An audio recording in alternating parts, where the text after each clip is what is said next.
Hello there, welcome to my channel. Today we're going to answer a simple question. Is it possible to complete the Red Alert 2 Soviet campaign using only infantry?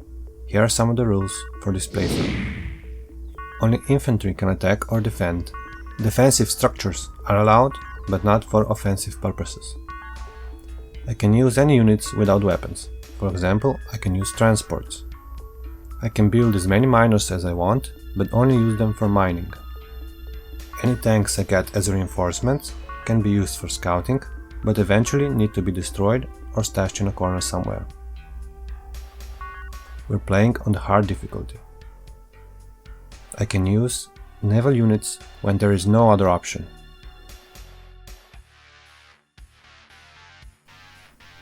This is a short version of the gameplay with commentary of the game plan I had for each map, explaining my strategies and ideas.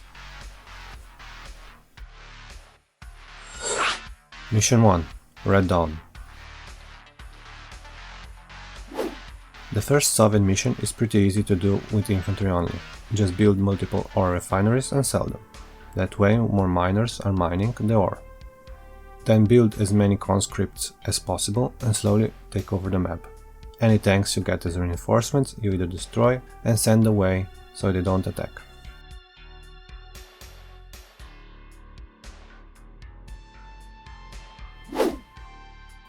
Mission 2. Hostile Shore. This is where things get a bit complicated. First we need to complete the beachhead, but don't use the Rhino tanks, which is a bit hard. Not the destruction of the enemy base, but not using the tanks in any way, as the Grizzly tanks do follow them to destroy them. Now that we've established the base, comes the next problem. We need to sink those destroyers without using subs before they kill our MCV. Easier said than done. After defending our base from the attack from the sea, we build up our conscript force and slowly take over the map. Here we encounter the next problem. To complete the mission we need to destroy all enemy forces. None of the Soviet infantry can fly or swim, so we need to build submarines to kill off the remaining destroyers. Mission 3. Big Apple.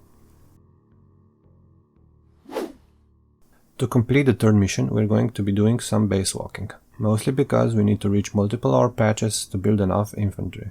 So, we garrison multiple buildings to keep our bases safe, build multiple ore refineries next to the ore patches across the Big Apple. We base walk a bit to get our unit production closer to the main objective. Now we build up our infantry and attack the main allied base. Now that the base has fallen, we're not going to capture the battle lab right away. We're going to build up our defensive forces a bit. When we feel we're ready, we capture the battle lab and defend the psychic beacon. Mission complete.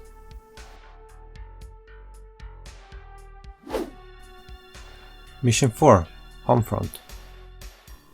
This mission is pretty easy if you're quick. We move our MCV to the east. To the east where the enemy beachhead will be in a couple of minutes. When there, we deploy it and build a base of our own. We build a strong shore defense. When the enemy fleet comes, we sink any incoming transports and destroyers. We need to defend our base elsewhere too, but that shouldn't be a problem. With a bit of luck, we sink the last of destroyers without resorting to submarines, and we're done.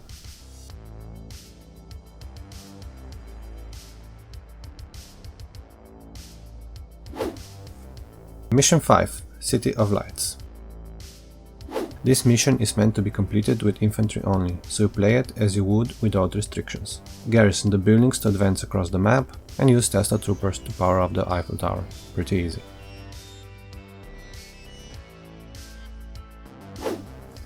Mission 6. Subdivide. This is a mission where some naval combat is unavoidable. First we set up the base on the island. Some early infantry and tank attacks will come from the north, so we build Tesla troopers and sentry guns to defend that way. Now we're going to use the transports to scout the map and hopefully capture an enemy building to set up a base on the main island. We managed to do that and now we're going to build an infantry force up here. Meanwhile, in the main base we need to defend from a naval attack. Here we do use some of the naval support, mostly because I forgot to move them away. However, most of the damage is done by our Tesla coils and Tesla troopers. Meanwhile, we slowly take over the main island and start building Tesla coils at the narrow opening in the bay. The idea was that the remaining naval units will come to attack my base once I destroy every building in the allied base. But that didn't happen, so I used my subs to sink the last allied ship. Mission 7. Chrono Defense. I was very afraid of this mission because of the prison tanks and snipers the enemy uses. But it turned out to be pretty easy.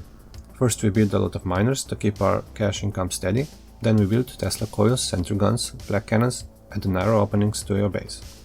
Support those structures with Tesla and flak troopers, destroy the propaganda truck to the west for a map reveal, and capture the oils to the east for some steady cash income. Then defend till the last allied wave. As I said before, it was pretty easy. Mission 8. Desecration. This mission is quite a pain in the neck. First we used the Desolators to kill the first few enemy paradrops, kill the monument for some cash crates, and garrison all the buildings you can near your base. Then build up your economy, fortify your base with Tesla coils. V3s are going to be an issue later on, so build a few flak cannons and troopers too. Once you're comfortable with your defenses, I built up my attack force of conscripts and Tesla troopers and attacked. The first attack made a dent in the enemy forces, and I did destroy another monument for cash credits. Now I have multiple barracks built, my infantry production is quite fast, so I'm replacing the fallen units fast, and I have a strong force, so destroying Vladimir's base isn't that big of an issue. Mission 9. The Fox and the Hound.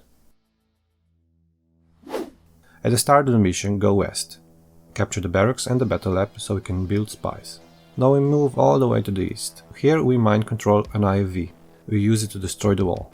I allowed myself that because I don't attack any enemy units or structures. Now we mind control the sniper. We use the sniper to kill all infantry around the president, or at least as much as possible. Then we use the spy to turn off the power of the base and mind control the president. He belongs to Yuris now. Mission 10. Weathered Alliance. Another quite difficult mission, and of course it's naval based. Now at our starting position we build a few Tesla troopers and Tesla coils. We need to prepare for the first wave of enemies.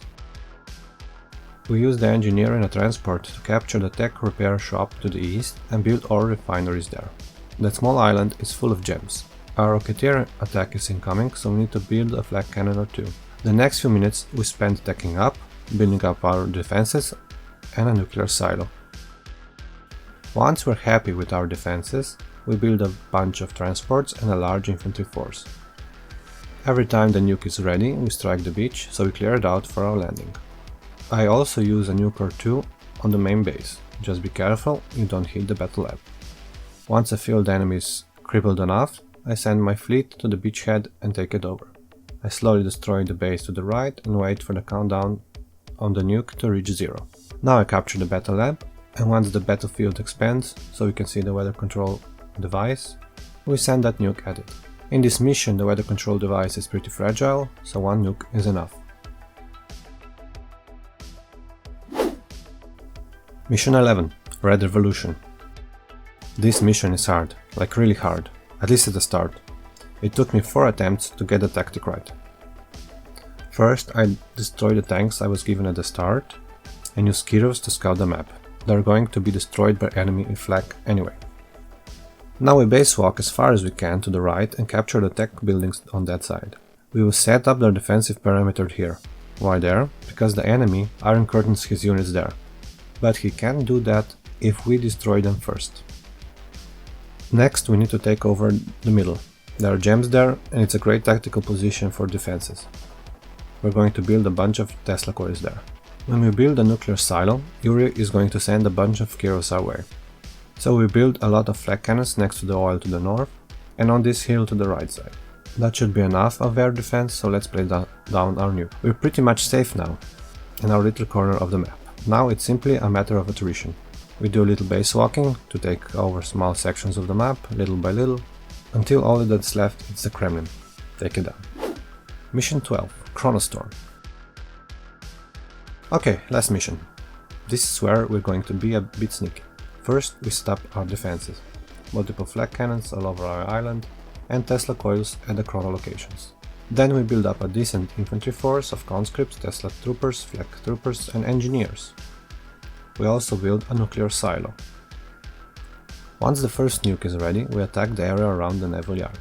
We want to kill any ships, dolphins, but also part of the wall on the beach. But we don't want to destroy the allied barracks because we need it. It's important. Before we start our attack, we make sure we have loads of credits and a clone VATS build. So, while we wait for our credits to gather, we fire a few nukes at our power plants. I use transports covered in Iron Curtain to scout the map and learn the locations of the power plants I need to nuke. When we think we're ready, we unload our units at the missing walls section and kill any defenses and capture the barracks. Now we try and defend the barracks for as long as possible and build as many Rocketeers as possible.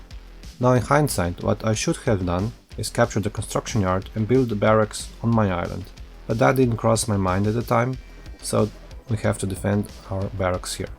With our massive Rocketeer army, we attack any remaining power plants to turn off the enemy anti-air and destroy the chronosphere. So, can you complete the Red Alert 2 Soviet campaign using only infantry? Well, the true answer is no, you cannot. The missions Hostile Shore and even more so Subdivide expect you to eliminate all enemy naval forces. Soviets unfortunately don't have any infantry units that can either fly or swim, so those units can only be reached with submarines. But if you forget about the naval combat, you can complete the Soviet campaign with infantry only. But it is a bit harder than the Allied campaign. If you enjoyed this video, please press the like button, maybe leave a comment. And if you want to see more Command & Conquer content, subscribe to the channel. I'll see you in the next video, Karma General.